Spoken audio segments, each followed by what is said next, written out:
Hey guys, BigSwearRoadRooter.com. I'm in the Jeep. It is a rainy morning in Northern California. It's good because we haven't had rain in a long time. We literally, I'll guarantee you, within the next month or so, we'll be talking about an exploding dam or the potential for a dam to fail again up north of me. It's just the way it goes here in lovely California. You know, it's not like Baywatch. Everybody comes to California and says, oh, it's Baywatch. It's not like that. You know, that's a TV show. It's a movie set. Although LA can be like that, you know, kind of plastic. No, I'm not bashing on Southern California. There's a little rivalry between Northern and Southern California. We're just cooler in Northern California. I don't know why they think there's a rivalry. We're just much cooler. Anyway, what I wanted to talk about is the idea and the concept of the shifting economy out of an old unbacked fiat monetary system. This system that literally has been sucking the life out of us. The debt and death system. Versus the crypto world, the high-tech crypto world, and why it is so important. And this is one of the key things to understand, is that we've been trying to get out of this unbacked fiat system for over 100 years. Ever since it was put into place in 1913, the reason Woodrow Wilson signed that law, the Federal Reserve Law, was because of all the gold they found in the Grand Canyon. Billions and billions of ounces of gold, when the whole world had, I think it was 100 or 120 million ounces in circulation as money, and about 130 to 140 million ounces in central bank / sovereign government gold. So if you introduce billions and billions and billions of ounces that they did find in the Grand Canyon, and I've done plenty of research, so anybody who wants to poo-poo it, go ahead and poo-poo it, it would have destroyed the fabric of society. And that's what Woodrow Wilson was convinced of, because everybody says, you know, they read the book Creature from Jekyll Island, which is 99.9% true, except for one thing, and that's the motivation of Woodrow Wilson, who is so anti-banker. I mean, absolutely an anti-banker president. Why did he sign the Federal Reserve Act? Is because he got scared, everybody got scared, that this massive gold find would destroy the fabric of society. And it probably would have. So that is the reason, that's the whole reason, that we've been in this mess for so long. The problem now is the transition out of this, when everybody in the world believes in these electronic and debt-based assets and believes in the fiat monetary system and uses it to survive on a day-to-day basis. How do you get from the old system to the new system without killing billions and billions of people? And that's the reason Congress has never been able to move. And of course, there's all the compromise of the congressional people sitting there with all the criminality that goes on in Congress. But that's going to leave. Criminality is not going to be put up with anymore. The system is switching from the old system to a new system. So we're not going to allow what has gone on for a long time. The bribery, the sexual moracity, is that a word, moracity? The sexual misbehavior. And then you get to the deep, dark stuff, which is about to come out. And I fear for society, especially the left, that they're going to be just shocked at some of the things that their trusted gurus have been doing to children and other human beings. Just horrific stuff. But that's all coming out.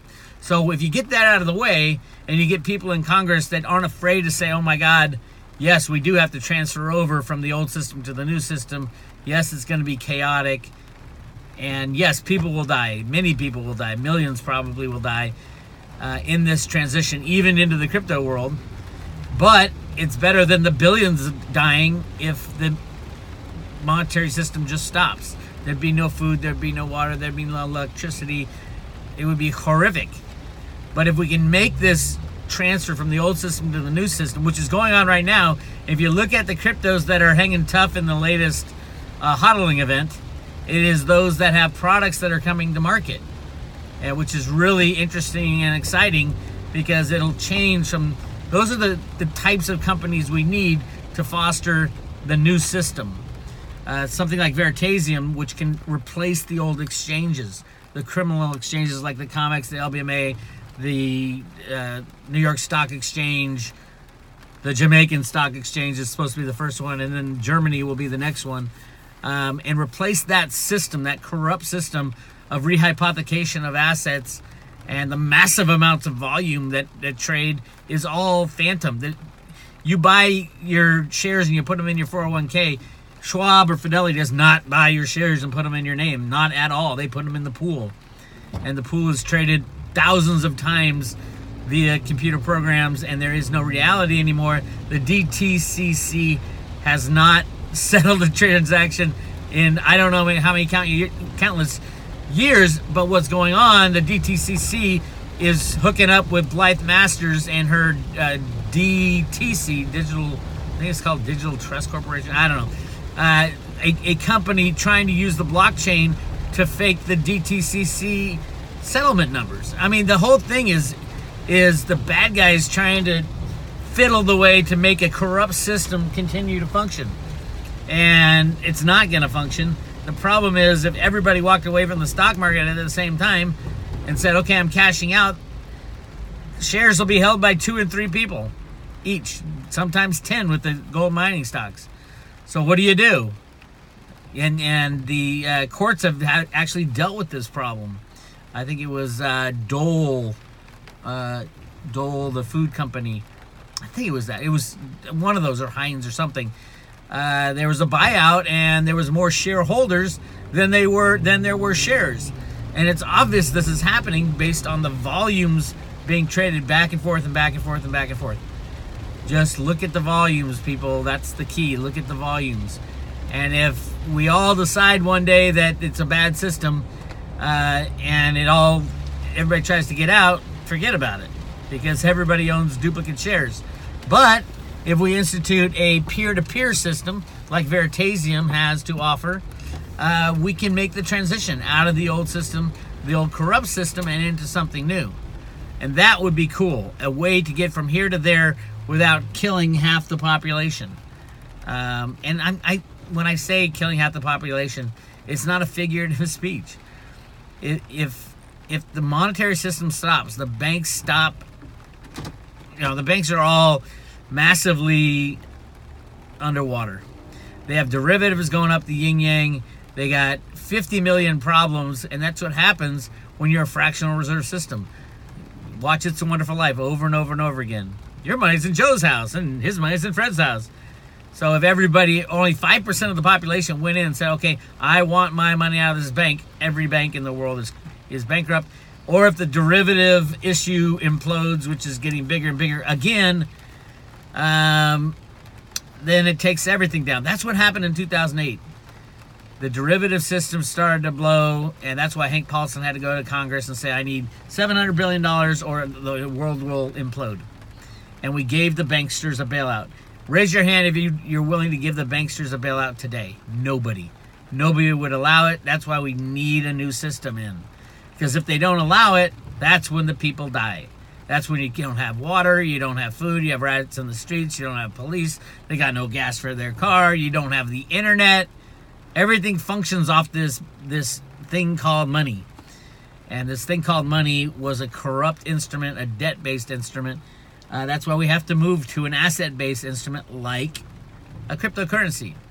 Yes, cryptocurrencies are absolutely asset-based. They're not based on anybody's debt, obviously. They're not even based on human beings. They're based off math. Trust. Trust. That is the foundation of every single monetary system since the beginning of time. Trust. Trust that I'm giving up something now, and I'm holding this thing called a currency for future spending of what I'm giving up today. And you got to trust in that system. And if the banks go, the trust is gone. You're not going to trust people anymore, obviously. They screwed it up the first time, right? Yeah, the IMF will come out and say, hey, we got this great plan. No, you're not going to trust the IMF, especially. They're the people who screwed it all up before. You're not going to trust the BIS. You're not going to trust anything, but you will trust math. 2 + 2 will equal 4, and then the cryptocurrencies are all based on math. That's all you have to trust in. And then hopefully the infrastructure will be better built out by the time all this happens, I'm hoping we get through 2018, although The Economist magazine says 2018 is the year that the fiat money dies and a new system is born. Will it be a bankster system run by them, controlled by them, like Ripple type of thing? A centralized cryptocurrency? Give me a break. No, it won't be. It'll be everything else. The best form of exchange is barter. There can be no argument about that. I have something to give and you have something to pay for it. We should barter. But, you know, it's the bread maker and the house builder's issue. So if you tokenize everything, barter, it's a form of barter. That's probably the best. And then cryptocurrencies, yeah, they'd be useful. They would be useful as a means of exchange for the little things, at least to get us through the transition. Now, this transition, I think, is only going to last 20 or 30 years. Because at some point, the replicators will be perfected. We'll be able to create things, the basic necessities that we need. And we won't need this insanity of, you know, currencies and all that. But until we get there, we need a transition type of thing. And that's why cryptos are being allowed to foster. That's why every country around the world will embrace them. It is a freeing of humanity. And then the bad guys are going to all go to jail. And we're going to hold trials. And everybody's going to know what they did to us.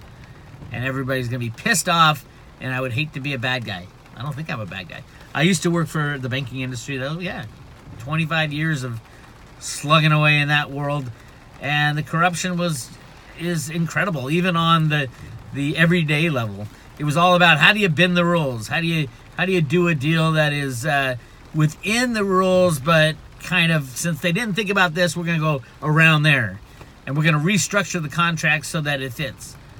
And it was horrible. I hated it.